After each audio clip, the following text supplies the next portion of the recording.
What is going on, my friends? So today we're talking about the Twisted Tower, because the Twisted Tower is right here. It is currently available and it is glorious. Why I'm saying it's glorious? Because the Twisted Tower is exceptionally good for beginners and exceptionally bad for beginners. Why is that at the same time? Because the Twisted Tower has one of the very best rare pieces in the game, and unfortunately the Fatal version of Twisted Tower is one of the most difficult towers ever released. Without any further ado, I just want to mention why I believe that the Twisted Tower has one of the very best pieces in the game. Now, when it comes to the epics, I wouldn't say that the Twisted Tower has the best epics, but it absolutely has three of the very best rares in the game, which is so good for basically free-to-play players, because rare pieces are much easier to obtain in Fuse compared to epics, and in my opinion the rare pieces in this particular tower are generally better than the epics. We're going to get through each and every single one of the pieces, so let's start without any further ado with the green pieces. 40% basic attack damage boost, 25% chance to apply bleeded combo ender. Super good. The Training Grounds is a very good green piece. I wouldn't say it's one of the very best, but it's super good because applying bleeded combo ender, it's pretty great. Decoy Invitation, 50% chance to drain 33% power on special attack 1. Super good, and gain 20% more power from hitting an opponent. One of the very best greens in the game, guys. Again, free to play piece for one thing. If you're doing, for instance, stun loop, you're draining the power on the enemy and you're getting more power over hitting them. So super useful piece, more or less for any character. Even if the character actually generally does power drain on special one, it still is going to add value. Carnivorous Will, 100% resistance to fire, so useful if you're doing survival mode. Especially in survival mode, you know how often you're facing MK11 Scorpions and their fires are so annoying, bringing your health down. So one of the very best things to have on the green piece. And the user recovers health from poison dot instead of taking damage. Exceptionally good piece. So the fire problem is done, and when you're poisoned, you're actually taking healing. Super useful piece. So all in all, the green pieces, exceptional. Let's take a look at the blue pieces though. Weaken that. Gain shield at the start of the match and on tagging for 15 seconds. Now granted, at Fusion Zero I believe you just get it for 5 seconds. It's still something, it's still useful. Successful basic attacks have a 25% chance to vampire 50% damage, so a healing by punching enemies, and achieving 90% of any special attack applies Oblivion for 10 seconds. In my opinion, one of the very best rare pieces in the game. I wouldn't say it's exceptional at Fusion Zero, but definitely it isn't bad at Fusion Zero. And after all, we're talking about a blue piece, so getting fusions of blue piece is not really difficult. All you need to do is just to spam. Only the normal tower will do. You don't have to even do Fatal Tower. Just spam normal tower and the fusions will naturally come. And the Time Traveler cool factor. Oh my god, 50% incoming dot and dark magic damage reduction. Wow. Useful everywhere. Regenerate 2 bars of power over 10 seconds below 50% health. This effect cannot be triggered more than one time without tagging out, 3 times per match. This actually works even if your character, even this piece is Fusion Zero. So imagine this is an MK11 Scorpion. You get super low, this thing triggers. On the next tag in, you're going to have X-Ray. You tag in because you're low, you apply 1 fire of your tagging attack, 1 fire based on your passive, and then you can do X-Ray. That's 3 fires. Exceptionally good piece. Not only on MK11 Scorpion, more or less on any character. Any positive combat effect on the wearer, excluding regeneration, lasts 30% longer. Super useful. Even on Circle Shadow Jax, it will increase the invulnerability gained after received or done special attack. The next piece is the Tamer Sinful Whip. 40% basic attack and block wall chance. Who would refuse that? 35% chance to apply random negative effect on combo enders. Negative effect include bleed, fire, poison, blind, weaken, cripple, curse, shield break. Exceptionally good. The only problem is that it's random, but still, one of the very best things. For one thing, you're breaking block, everybody needs it, and you're applying negative attack on combo enders. I mean every third combo ender, but still, it's pretty cool. And then look at it, 60% damage boost against enemies affected by bleed, fire, poison, blind, weaken, cripple, curse, shield break. Wow, again, one of the very best pieces in the game, and again, it is useful at Fusion Zero.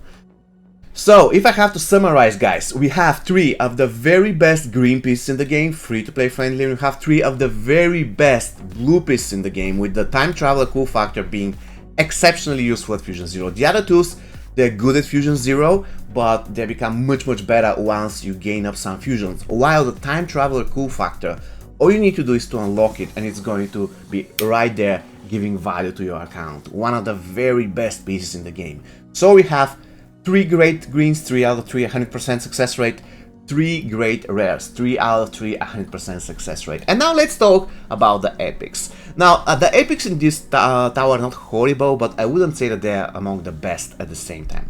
Time Traveler Arm Cash, 100% chance to gain Strengthen after user performs any special attack it can stab up to 3 times. I'm not a fan of this buff. It just gives you about 20% damage increase, and it can stack up to 3 times, that's 60% on tops. I mean, it's good, but it's a little bit underwhelming for an epic piece. Look at this. Each next successful special attack deals 10% more damage than the previous attacks up to 5 times. That's another 50%. So, in a way, this piece increases your special attack damage, and basically it increases your special attack damage by 100%, and Strengthen also, I think, works for basic attacks, and basic attack damage for 50%, which is not bad. But if you take a look, for instance, on pieces such as the Ceremonial Pipe, you don't have to do tons of special attacks so that it can stack. You get the 100% damage right off the bat. So, yeah, they're just better alternatives. I don't believe this is something exceptional. Terminator. On opponent's tag out, there is 50% chance the opponent will be stopped from leaving by a grenade and stunned for 3 seconds. It's something like Johnny, Combat Cup Johnny passive, but instead of bow, you have a grenade. I don't really play Terminator, I don't care about this, so yeah, whatever.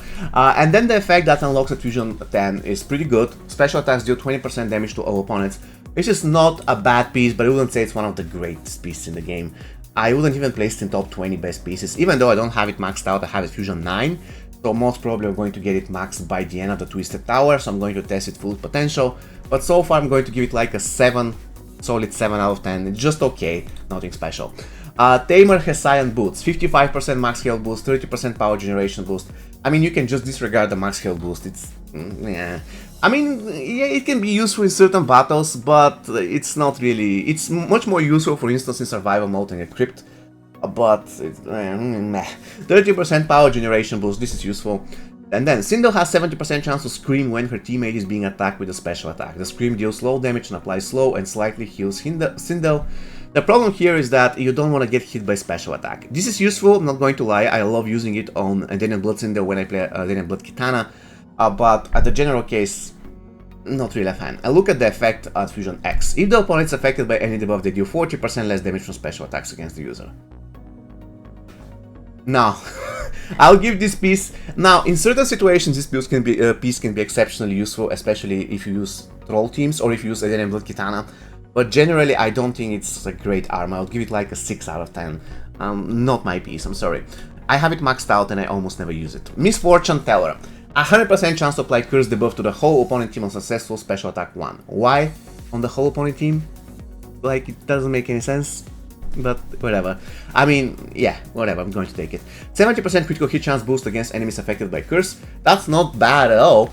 But the problem is that I don't remember. Let me see what was the percentage critical hit chance on that piece if you don't have it maxed out.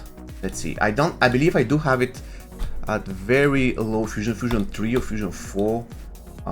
Where is that piece? Misfortune Teller, Fusion 4. 46%. I mean, it's not bad. It's not really bad. I'll take it. It's a decent piece. Let's continue. I mean, the critical hit chance is pretty good. Not going to lie. And now let's see what was the final reward. Misfortune Foresight gives you 30% chance to gain invulnerability before any successful incoming special attack. It's too low. You need to eat on average 3 special attacks in order for this to trigger once.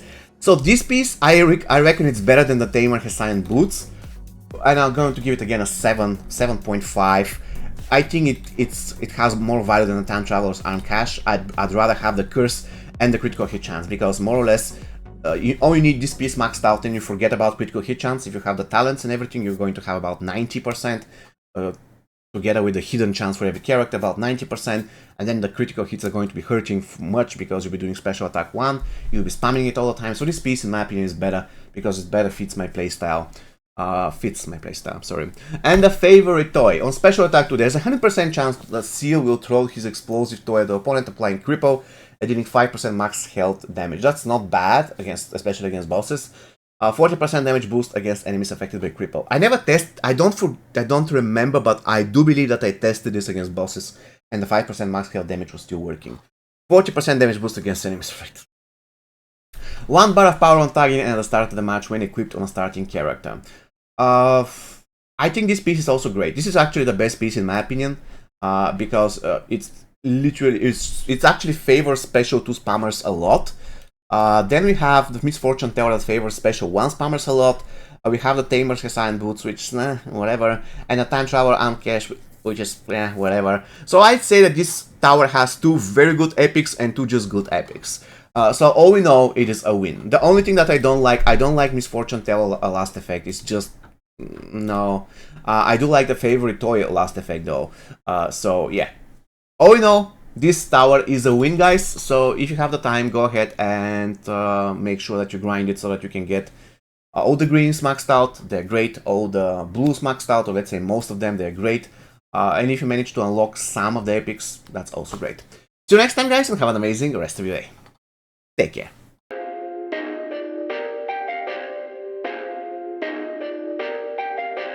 Perfect.